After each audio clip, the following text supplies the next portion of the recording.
역사의 전환점이 도착했습니다. 태평양을 건너온 작은 칩 하나가 실리콘밸리의 심장을 멈추게 했습니다. 이재용 회장을 만난 젠슨 황이 삼성전자에 차세대 반도체 올인 생산을 요청했습니다. 지금부터 전 세계를 경악시킨 엔비디아가 러브콜을 보낸 삼성의 초격차 비밀 기술을 파헤쳐 보겠습니다. 감동 소환소는 이제 첫 시작하는 채널이에요. 구독, 좋아요와 함께 어디서 보고 계신지 댓글로 남겨주시면 더욱 재밌는 이야기로 보답해드리겠습니다. 큰 힘이 됩니다. 감사합니다. 안녕하세요. 저는 엔비디아의 심장, 아스가르드 연구소의 총책임자 카일 워커입니다. 실리콘밸리의 한복판, 그 어느 곳보다 철저한 보안으로 둘러싸인 엔비디아의 심장부에서 저는 또 하나의 실패를 목격하고 있었습니다. 2025년 8월의 무더운 오후, 아스가르드 연구소의 중앙실험실 안은 냉각 시스템이 돌아가는 소리로 가득했지만 제 마음만큼은 더위에 지쳐 있었습니다. 손에 든 정밀 집게 끝에는 방금 전까지만 해도 희망이었던 것이 매달려 있었습니다.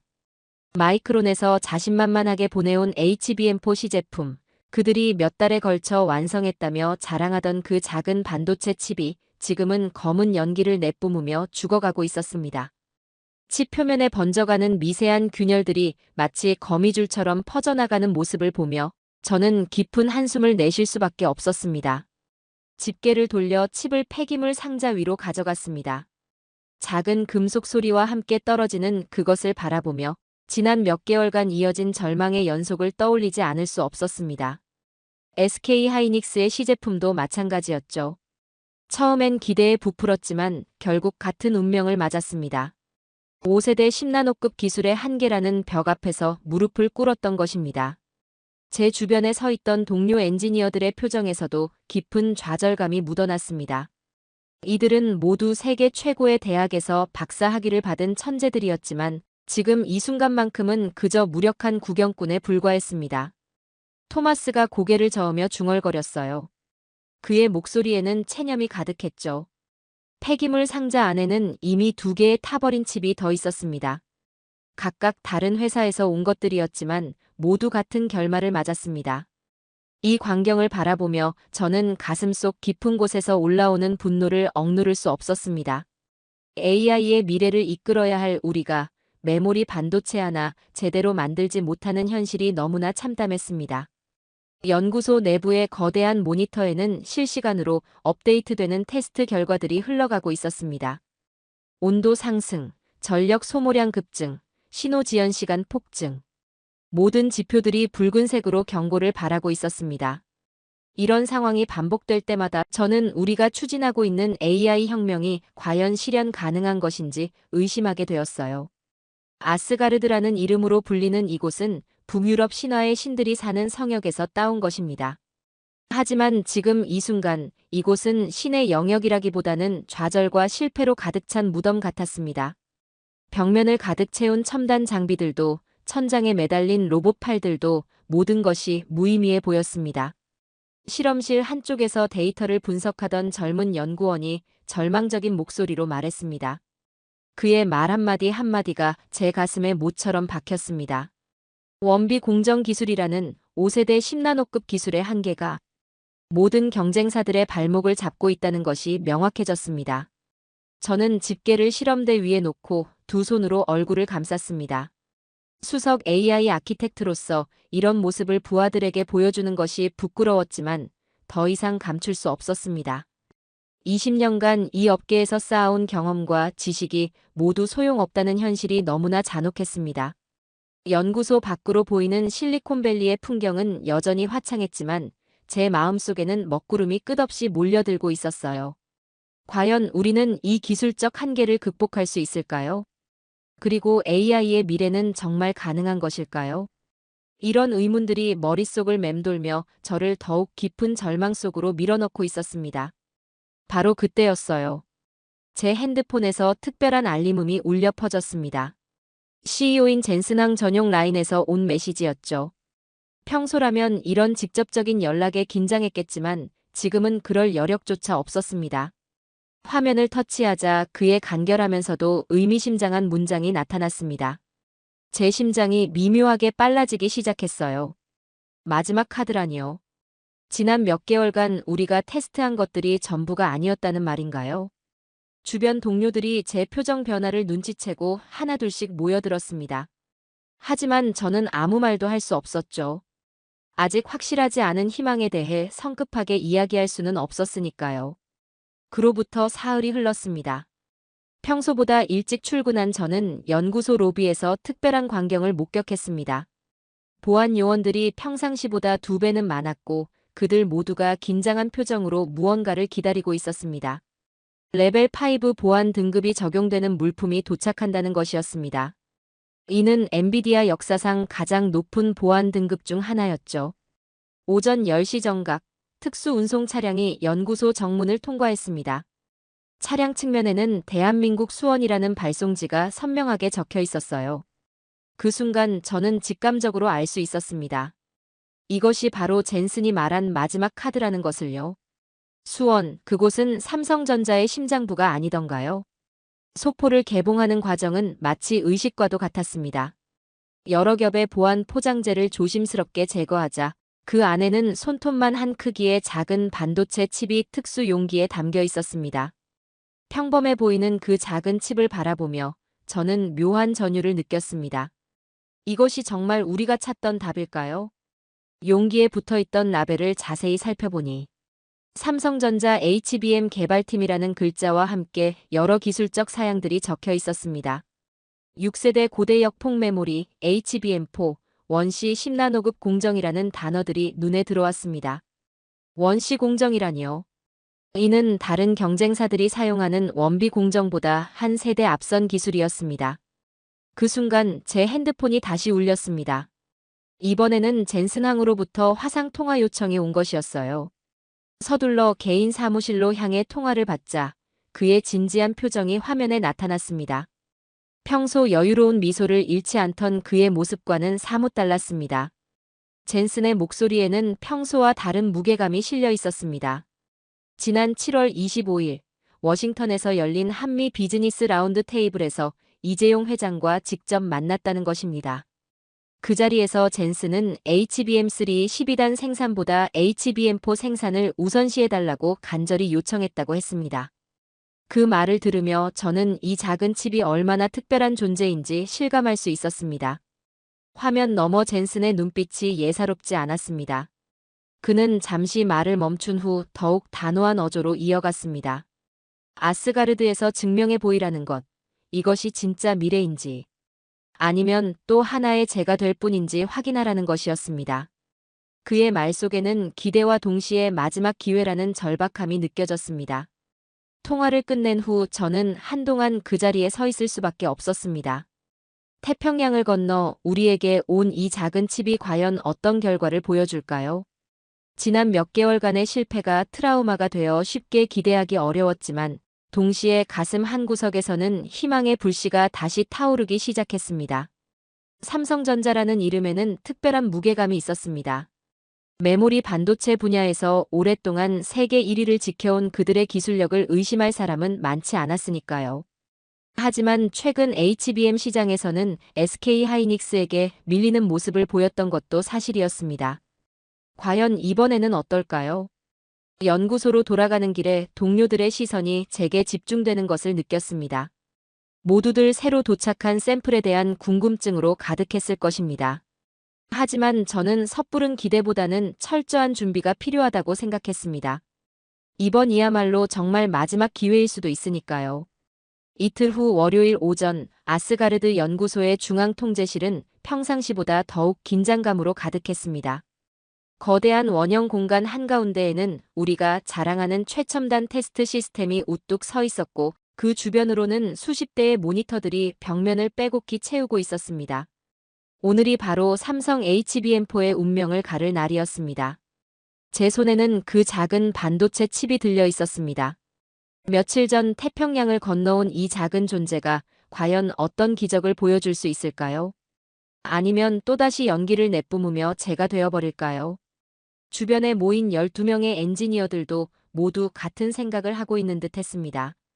그들의 표정에서는 기대와 불안이 교차하는 복잡한 감정이 읽혔습니다.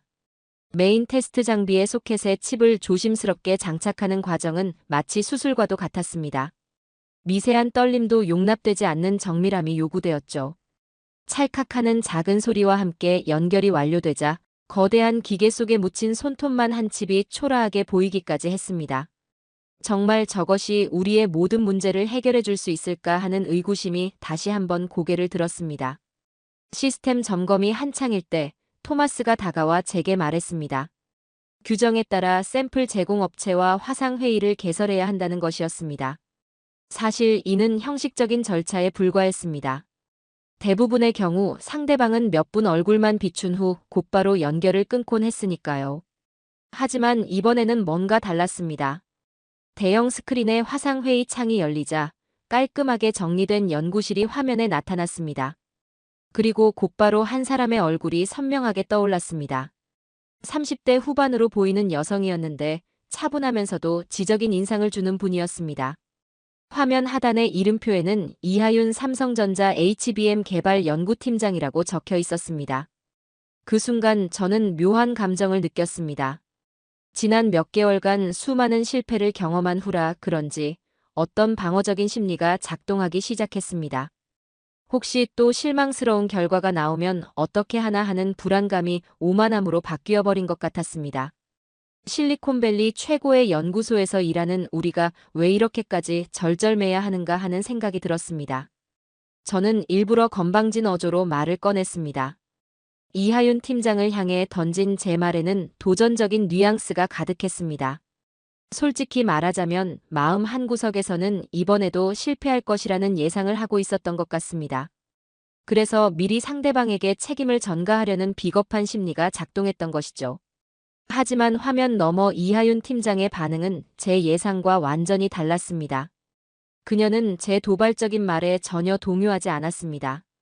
오히려 더욱 평온한 미소를 지으며 차분하게 응답했습니다. 그 목소리에는 흔들림이라곤 찾아볼 수 없는 확신이 담겨 있었습니다. 저희는 저희 기술을 믿는다는 그 한마디가 통제실 전체에 울려 퍼졌습니다. 그 말 속에는 단순한 자신감을 넘어서는 무언가가 있었습니다. 마치 이미 결과를 알고 있다는 듯한 여유로움이었죠. 그리고 제게 준비되면 언제든 시작하라고 말하는 그 태도에서는 조용한 카리스마가 느껴졌습니다. 주변 동료들이 제 반응을 주시하는 것을 느꼈습니다. 방금 전까지만 해도 도발적이었던 제가 갑자기 말문이 막혀버린 것을 다들 눈치챘을 것입니다. 이상했습니다. 분명 저는 이 업계에서 20년을 버텨온 베테랑이었는데 화면 속 한 사람의 차분한 자신감에 순간적으로 압도당한 기분이었습니다. 제 머릿속에서는 복잡한 생각들이 교차했습니다. 과연 저 자신감의 근거는 무엇일까요? 단순한 허세일까요? 아니면 정말 무언가 다른 것이 있는 걸까요? 지난 몇 개월간의 실패 경험이 저를 지나치게 회의적으로 만들었는지도 모르겠습니다. 테스트 준비가 모두 완료되었다는 신호가 들려왔습니다. 이제 정말 시작할 시간이었습니다. 저는 마지막으로 한 번 더 화면 속 이하윤 팀장을 바라봤습니다. 그녀는 여전히 평온한 표정으로 저를 바라보고 있었습니다.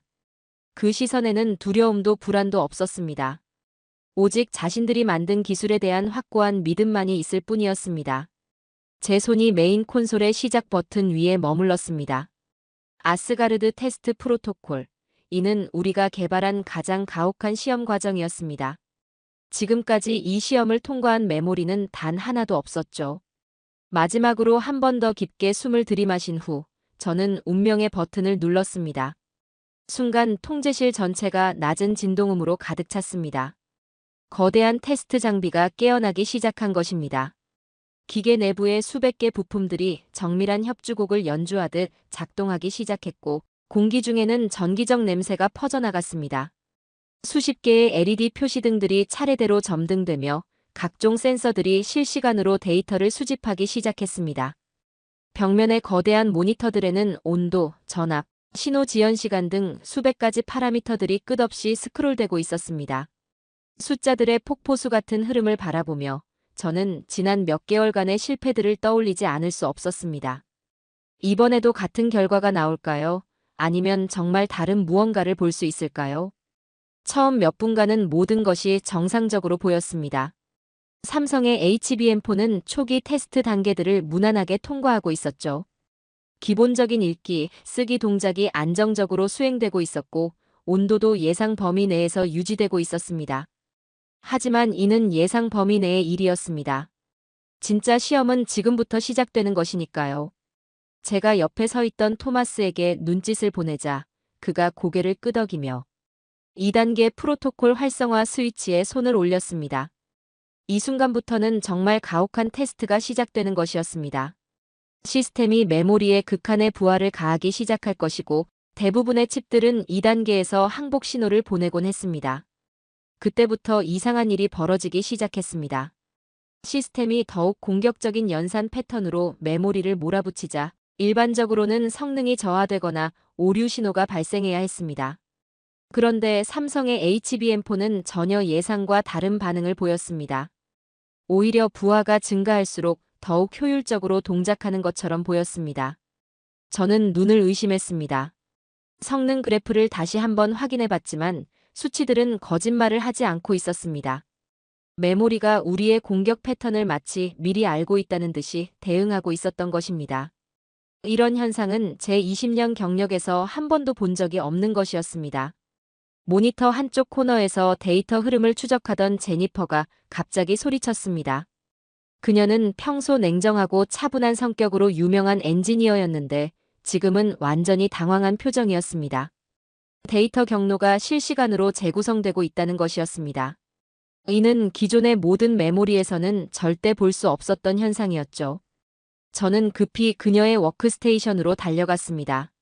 화면에는 복잡한 데이터 플로우 다이어그램이 떠 있었는데 그 안에서 데이터 경로들이 살아있는 신경망처럼 계속해서 변화하고 있었습니다. 마치 거대한 나무의 가지들이 바람에 흔들리며 움직이는 듯한 모습이었습니다.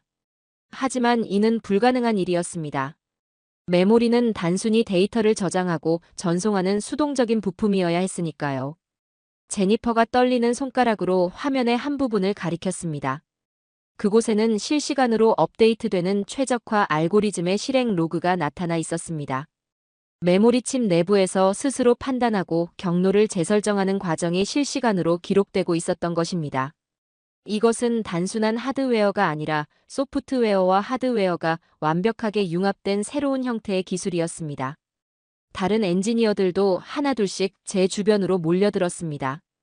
20년 경력의 베테랑 마이클이 떨리는 목소리로 중얼거렸습니다. 시스템이 우리의 테스트 패턴을 학습하고 있다는 것이었습니다.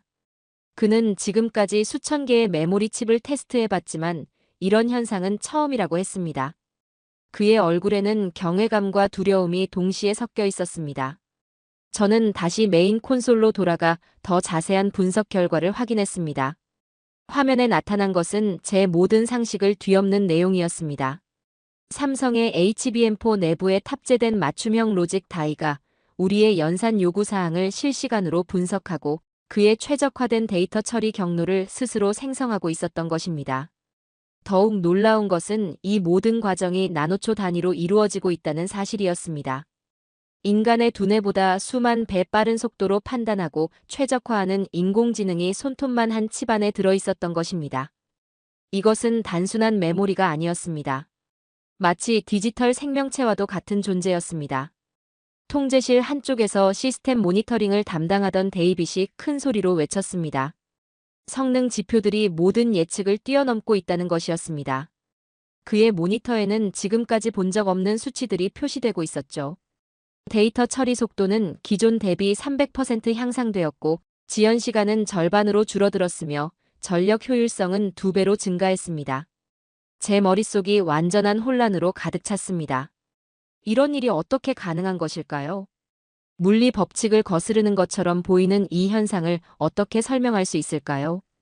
지난 20년간 제가 쌓아온 모든 지식과 경험으로는 도저히 이해할 수 없는 현상이었습니다.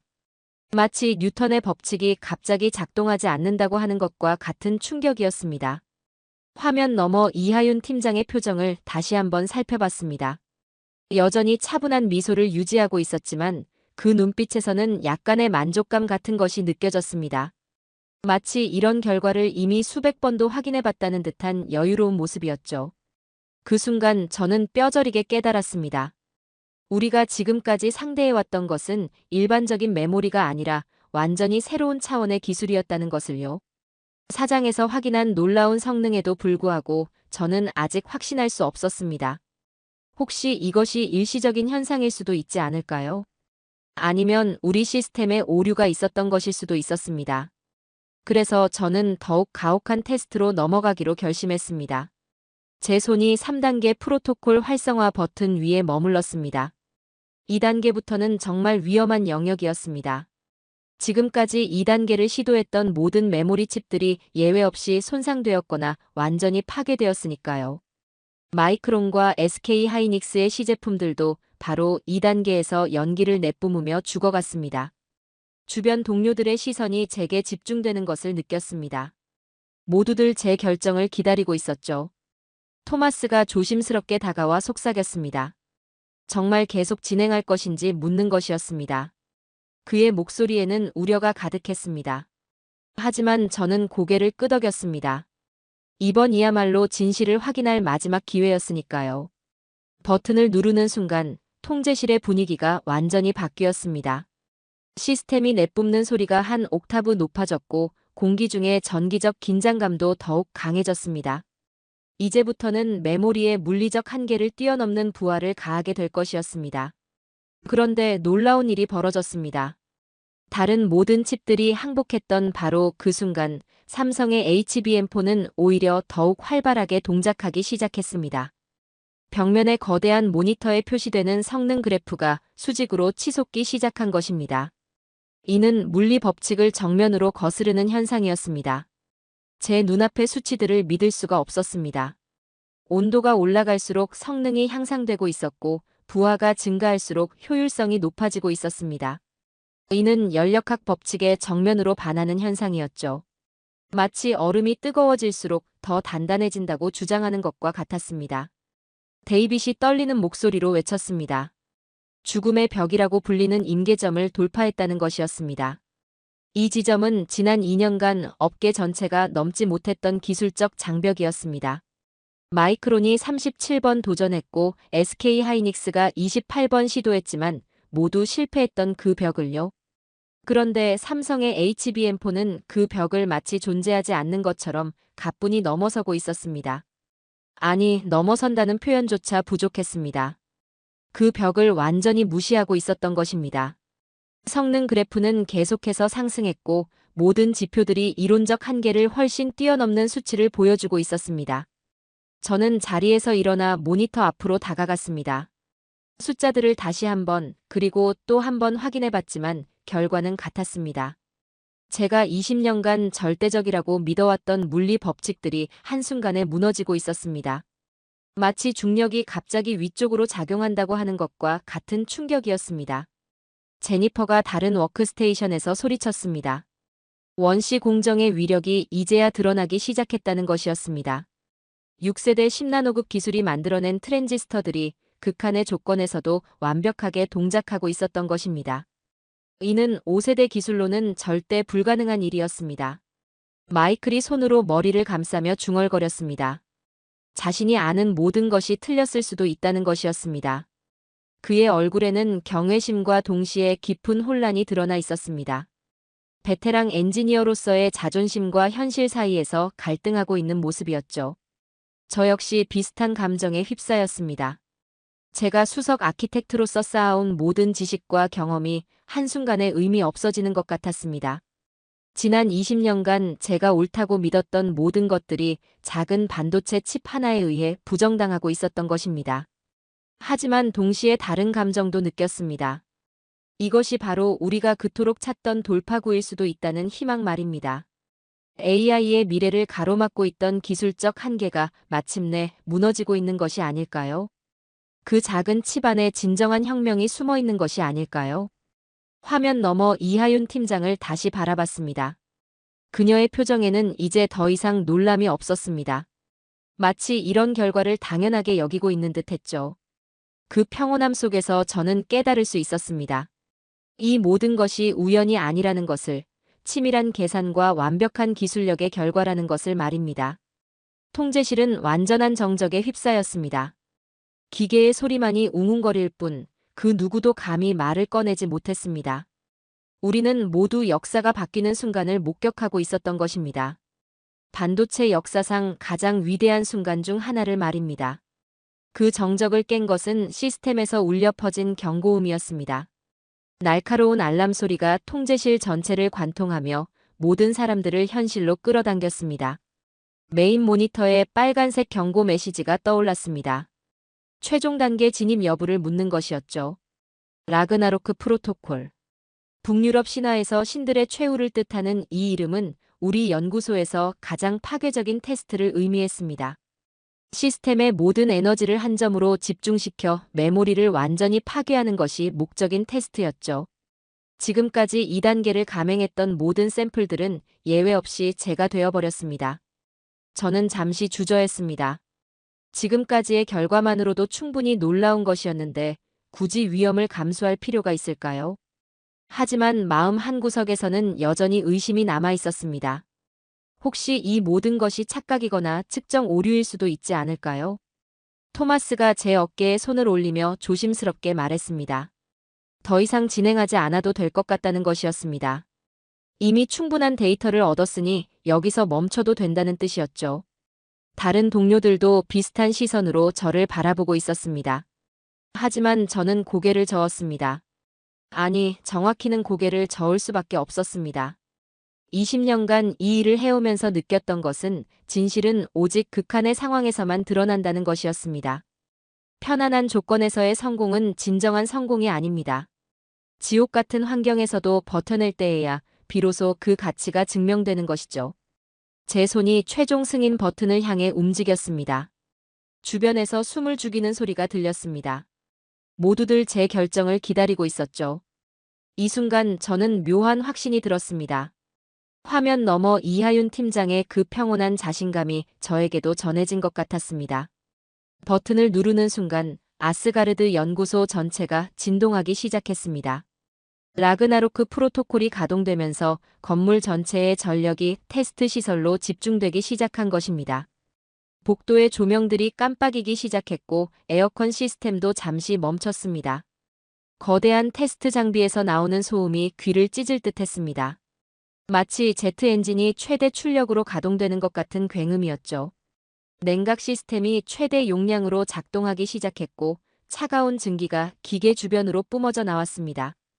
메인 모니터의 온도계가 빠르게 상승하기 시작했습니다. 섭씨 80도, 90도, 100도. 일반적인 메모리라면 이미 손상되기 시작할 온도였습니다. 하지만 삼성의 HBM4는 여전히 안정적으로 동작하고 있었습니다. 아니, 안정적이라는 표현도 부족했습니다. 오히려 성능이 더욱 향상되고 있었던 것입니다. 제니퍼가 믿을 수 없다는 표정으로 외쳤습니다. 온도가 올라갈수록 칩의 성능이 향상되고 있다는 것이었습니다. 이는 모든 물리 법칙에 반하는 현상이었죠. 마치 물이 끓을수록 더 차가워진다고 하는 것과 같았습니다. 섭씨 120도, 130도. 이제는 정말 위험한 영역에 들어서고 있었습니다. 다른 모든 반도체들이 녹아내리기 시작하는 온도였죠. 통제실의 긴장감이 극에 달했습니다. 혹시 이번에는 정말 파괴되는 것이 아닐까 하는 두려움이 모든 사람들의 얼굴에 드러나 있었습니다. 바로 그때였습니다. 화면 너머에서 이하윤 팀장의 차분한 목소리가 들려온 것입니다. 그 순간을 위해 10나노급 6세대 공정으로 만들었다는 것이었습니다. 남들이 제가 되는 온도에서 자신들의 기술은 비로소 잠재력을 폭발시킨다는 말이었죠. 그 말을 듣는 순간 저는 온몸에 전율이 흘렀습니다. 이것은 단순한 우연이 아니었습니다. 이 모든 상황을 예측하고 그에 맞춰 설계된 완벽한 기술이었던 것입니다.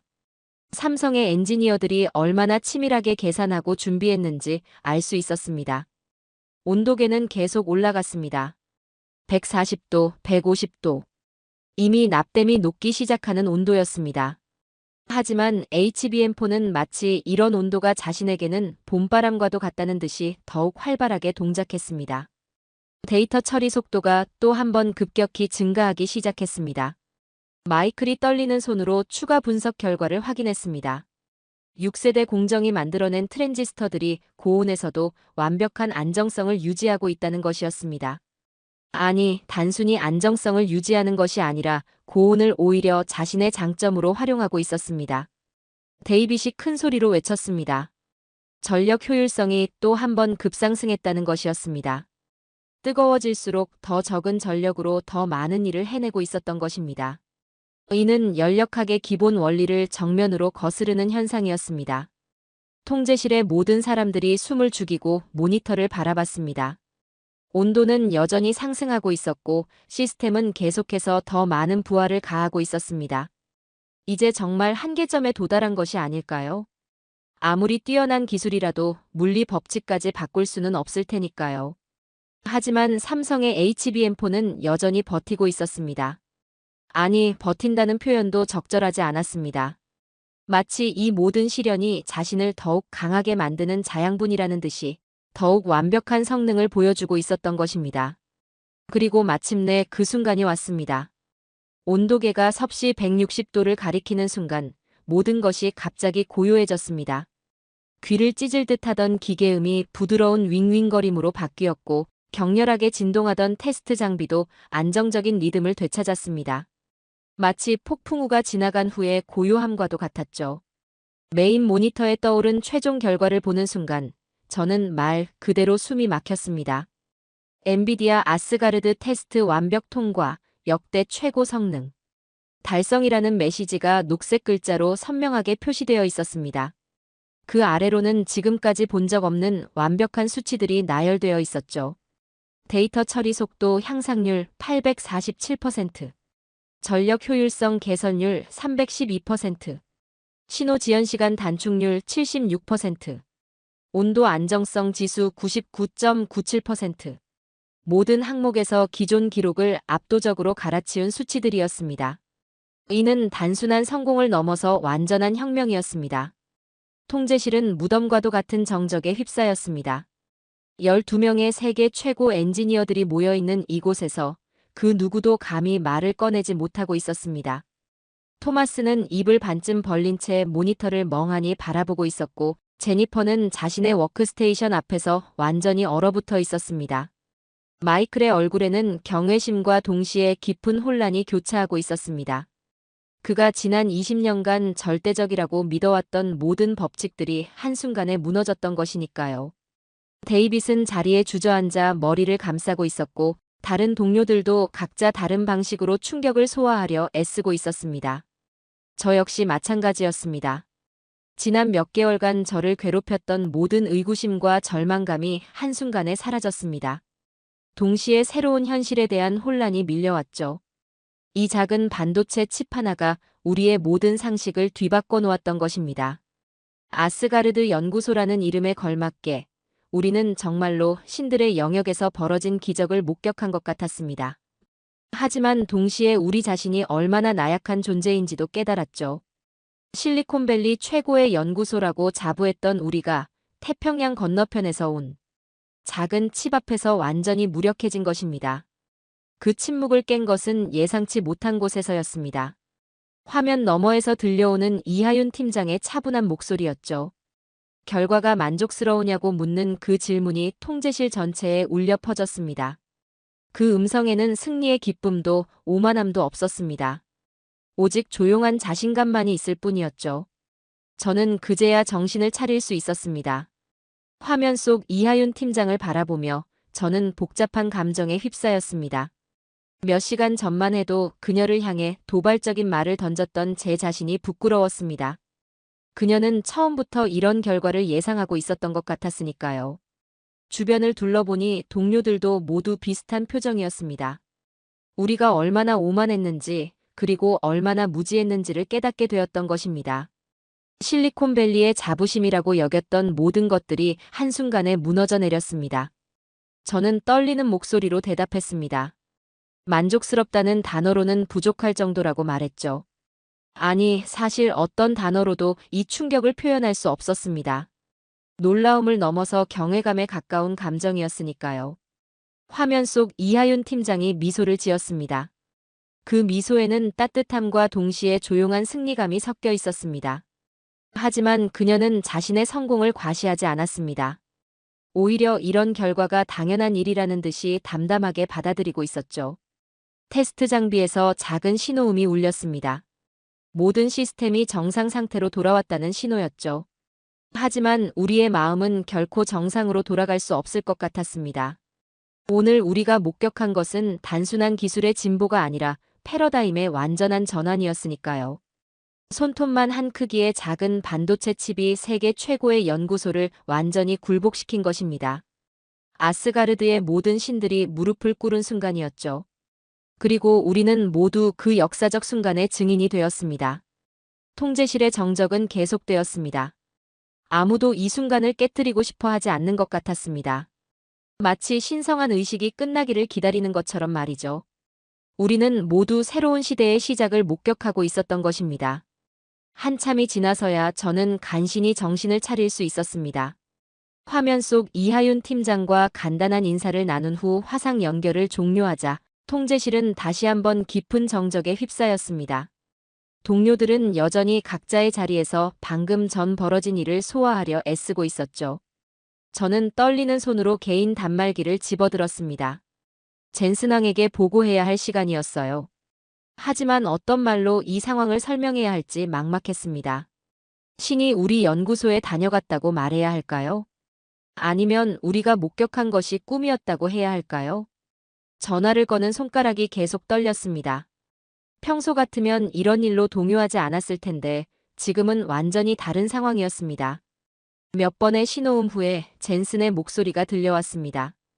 평소처럼 차분하고 여유로운 음성이었지만 그 속에서 기대감을 감출 수 없는 것 같았습니다. 저는 한 호흡 크게 들이마신 후 입을 열었습니다. 젠슨에게 신이 우리 연구소에 다녀간 것 같다고 말했죠. 그 말이 나오는 순간 저 스스로도 놀랐습니다. 평생 과학적 사고를 해온 제가 이런 표현을 쓰다니 말입니다. 전화 너머에서 젠슨이 잠시 침묵했습니다. 그리고 조심스럽게 구체적인 결과를 묻기 시작했습니다.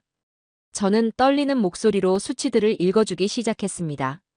847% 성능 향상, 312% 효율성 개선, 라그나로크 프로토콜 완벽 통과. 하나씩 말할 때마다 전화 너머의 정적이 더욱 깊어지는 것을 느꼈습니다. 모든 보고를 마치자 젠슨이 깊은 한숨을 내쉬었습니다. 그리고 잠시 후 그의 목소리에는 확신이 가득했습니다. 모든 계획을 수정해야 한다는 것이었죠. 이는 단순한 공급업체 변경이 아니라 회사 전체의 전략적 방향 전환을 의미하는 것이었습니다. 저는 젠슨의 지시를 받으며 점점 흥분되기 시작했습니다. 향후 5년간 필요한 HBM4 물량을 모두 삼성에 집중 주문하라는 것이었습니다. 이는 엔비디아 역사상 가장 큰 규모의 단일 협력사 집중 계약이 될 것이었죠. 우리가 찾던 미래가 바로 태평양 건너 대한민국에서 우리에게 왔다는 것이었습니다. 전화를 끊은 후 저는 한동안 그 자리에 서 있을 수밖에 없었습니다. 방금 전까지만 해도 절망에 빠져 있던 제가 이제는 완전히 다른 세상에 서 있는 것 같았습니다.